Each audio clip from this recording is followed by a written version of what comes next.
Assalamualaikum warahmatullahi wabarakatuh. Hai.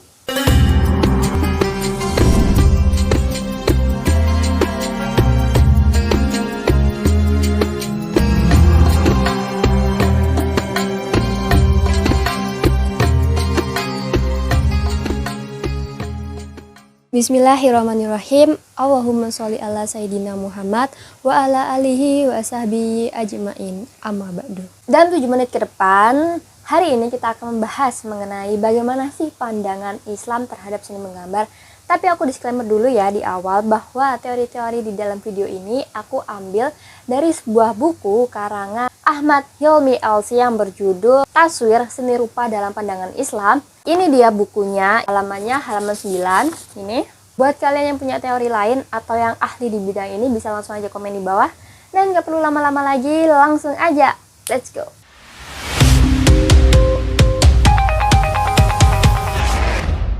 Jadi menurut Afandi sendiri, menggambar dan melukis adalah perwujudan bayangan angan-angan ataupun suatu pernyataan perasaan atau ekspresi dan pikiran yang diinginkan. Perwujudan tersebut dapat berupa tiuran objek atau fantasi yang lengkap dengan garis, bidang, warna, dan tekstur yang sederhana. Atau secara garis besarnya, menggambar adalah suatu kreativitasan untuk membentuk sebuah gambaran di mana berguna untuk menyampaikan sebuah ide dengan menggunakan teknik atau alat gambar yang beragam. Menggambar sendiri terbagi menjadi 5 jenis. Yang pertama adalah menggambar bentuk.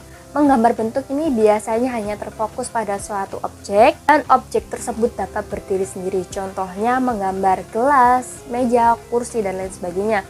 Lalu yang kedua adalah menggambar konstruksi atau menggambar teknik. Menggambar ini terdiri dari bentuk-bentuk geometri yang lengkap dengan perspektif akuratnya dan jika disusun akan membentuk sebuah bangun. Contohnya adalah menggambar gedung sekolah, menggambar rumah, dan lain sebagainya. Lalu yang ketiga, menggambar ekspresif atau bebas. Sesuai namanya, menggambar ekspresif adalah menggambar sesuatu yang murni dari imajinasi tanpa adanya beban untuk meniru objek lain. Contohnya menggambar yang sedikit abstrak. Lalu yang keempat adalah menggambar suasana. Menggambar ini biasanya hanya terfokus pada suasana yang ingin dibangun. Contohnya menggambar suasana di tempat makan, menggambar suasana di tempat bermain, dan lain sebagainya. Lalu yang terakhir, yang kelima, ada menggambar ilustrasi. Menggambar ilustrasi ini mampu memberikan sebuah pesan yang ingin disampaikan dalam ilustrasinya. Contohnya ilustrasi buku. Setelah kita mengetahui dasar teori mengenai menggambar, sekarang kita masuk ke pandangan Islam terhadap seni menggambar.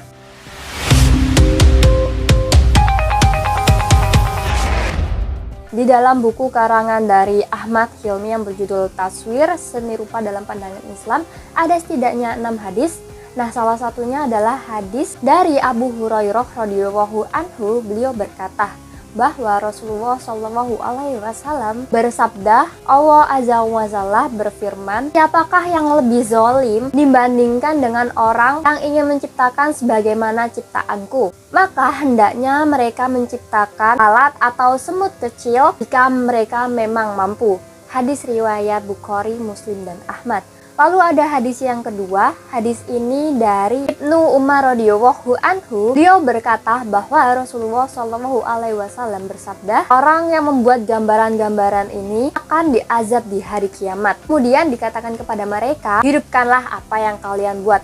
Hadis riwayat Bukhari dan Muslim. Pendapat para ulama sendiri terkait hukum menggambar dan melukis itu sebenarnya berbeda-beda pendapat. Namun dalam masalah ini yang lebih spesifik, muncullah 3 pendapat para ulama. Kalian ini harus ingat ya, karena ini merupakan poin penting dalam video ini. Jadi yang pertama itu adalah kelompok yang menghalalkan secara mutlak. Lalu yang kedua adalah kelompok yang mengharamkan secara mutlak. Dan yang ketiga adalah kelompok yang berada di posisi pertengahan. Nah, gimana itu penjelasannya? Sekarang kita masuk ke teori penjelasan 3 kelompok para ulama.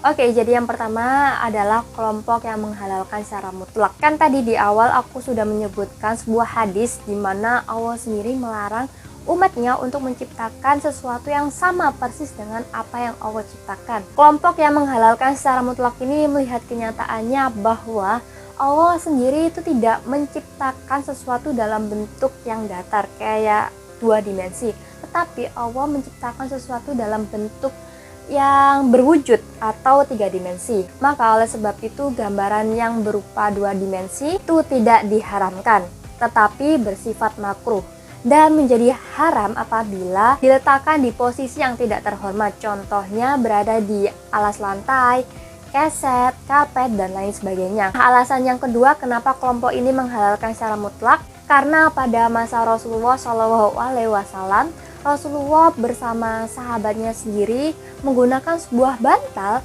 Nah, di mana bantal ini di dalamnya terdapat gambar makhluk yang bernyawa. Lalu alasan yang ketiga, karena pada masanya Rasulullah perdagangan itu mulai luas.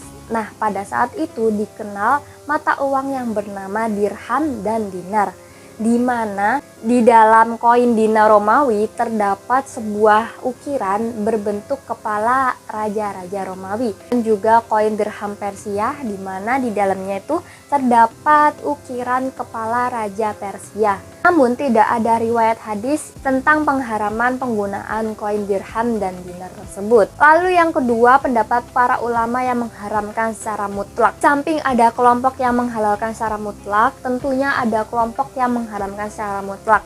Pengharaman ini tidak terkecuali dalam media apapun, dalam jenis gambar apapun, baik itu 2 dimensi ataupun 3 dimensi, dengan mutlak diharamkan. Dan ini yang terakhir adalah kelompok yang ketiga, kelompok yang berada di posisi pertengahan. Posisi pertengahan sendiri artinya membolehkan sebuah gambaran dan lukisan dalam suatu keadaan tertentu dan mengharamkan pada keadaan tertentu pula. Menurut Malikiyah dan Ibnu Hamdan sendiri dari kalangan Hanbilah, ini masih kelompok pertengahan ya, bahwa sebuah gambaran itu menjadi haram jika memenuhi beberapa kriteria. Jadi kriteria yang pertama, sebuah patung manusia dan hewan. Patung manusia dan hewan sendiri jika berbentuk 3 dimensi atau berwujud gitu, maka secara mutlak itu diharamkan. Akan tetapi jika patung manusia dan hewan berbentuk 2 dimensi yang berada di kertas, kanvas, dinding, maka itu dihalalkan. Lalu kriteria yang kedua, jika gambar yang tidak memiliki kelengkapan badan seperti kepalanya nggak ada, terus perutnya yang terkoyak, maka gambaran tersebut dihalalkan. Dan kriteria yang ketiga, bahan materi tahan lama. Biasanya kalau membuat sebuah patung itu material dasarnya kan berupa logam, tembaga, kayu. Nah, itu secara mutlak diharamkan. Akan tetapi jika membuat sebuah patung dari bahan-bahan yang mudah rusak seperti buah-buahan, kue, maka itu secara mutlak dihalalkan. Jadi pada dasarnya seni menggambar dalam pandangan Islam sendiri menuai berbagai pendapat di berbagai kalangan para ulama. Untuk percaya yang mananya, aku kembalikan lagi kepada kalian. Apakah kalian percaya dengan kelompok yang pertama yang menghalalkan secara mutlak, atau kelompok yang kedua mengharamkan secara mutlak, atau kelompok yang ketiga berada di posisi pertengahan? Jangan lupa komen di bawah, dan terima kasih buat kalian yang telah menonton video ini. Jangan lupa like, komen, dan subscribe. Kita ketemu lagi di video selanjutnya. See you. Wassalamualaikum warahmatullahi wabarakatuh.